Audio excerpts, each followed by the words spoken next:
When a huge shipping choke point like the Strait of Hormuz gets blocked, all the headlines are about the immediate crisis, right? But what happens after the ships start moving again? Well, today we're going to dig into the long shadow a blockade like this casts, the hidden economic fallout that sticks around long after the TV cameras have packed up and gone home. So, let's just do a little thought experiment. Imagine tomorrow there's a huge diplomatic breakthrough. The blockade is over. All the headlines are screaming, crisis averted. You'd probably think things would snap back to normal pretty quick, wouldn't you? A few days, maybe a week tops. Well, the real answer, and this is the part that almost everybody misses, is that it takes a long time. I'm not talking about days here. We're talking weeks at the absolute minimum, and much more likely, months. This massive lag is probably the most underreported part of this whole story. So, to really get why the recovery takes so long, here's how we're going to break it down.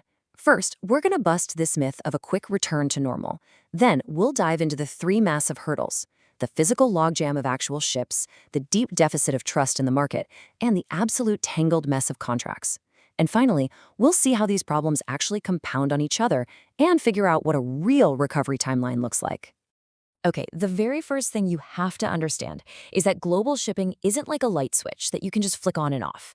It's not a highway where traffic just magically starts flowing again once a crash is cleared. No, it's this incredibly complex, interconnected system where every single tiny disruption creates this cascade of delays that just build on each other over and over again.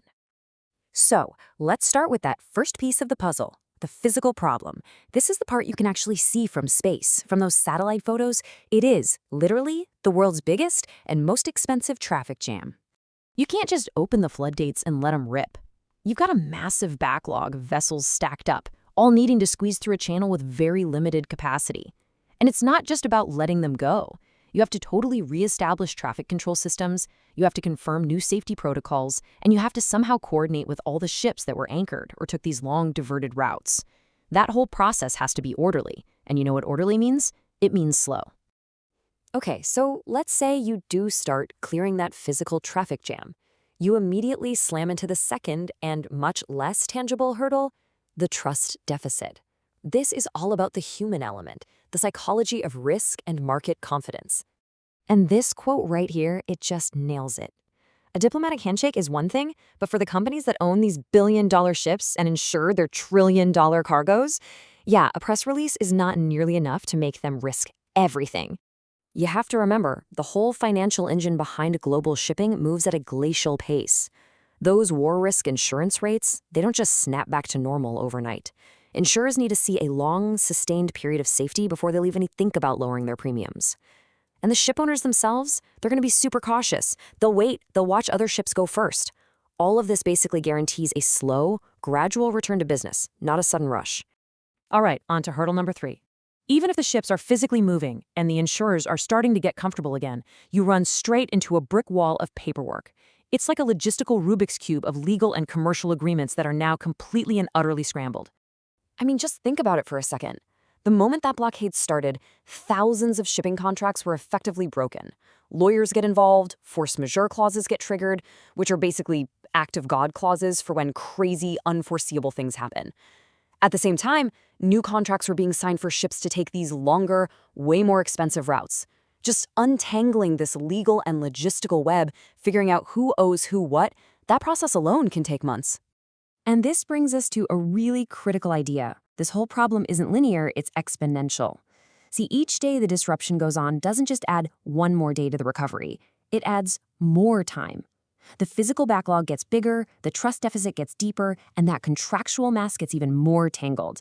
So day 1 of a blockade might add, say, 2 days to the recovery, but day 30, that could easily add 3 months.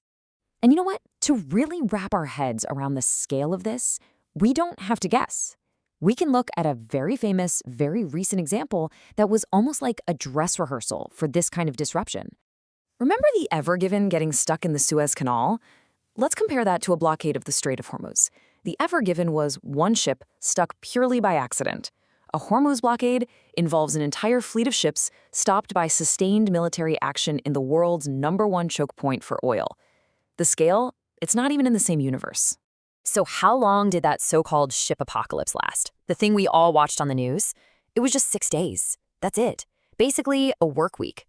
But here's the key takeaway. Those 6 little days of blockage caused months of ripple effects across the entire globe.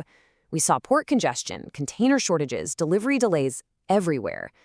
Now, if a 6-day, purely accidental event had a months-long tail, just imagine the impact of a deliberate, weeks-long military blockade. So what does this all mean for a real recovery timeline? When you put it all together, what are we actually looking at? Well, analysts have mapped out a few potential scenarios, from the optimistic to the, well, not so optimistic. In the absolute best case scenario, if the blockade ends like right now, it would still take 4 to 8 weeks just for the tanker traffic to get back to something approaching normal. But for the entire supply chain system to recalibrate, we're talking insurance, contracts, getting the fleets back in position, you're looking at 3 to 6 months. And the worst case scenario, if this crisis drags on for weeks before it gets resolved, the full economic recovery could stretch well into late 2026 or maybe even 2027. And that, right there, is the real takeaway. The true cost of a blockade isn't the headline-grabbing drama while it's happening. It's the quiet, grinding, and incredibly expensive recovery that comes after.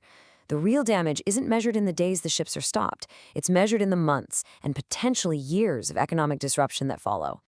And that really leaves us with one final question to chew on. When a system this complex gets this broken, this badly, is there any shortcut back to normal? Or is a long, painful recovery simply the price we have to pay?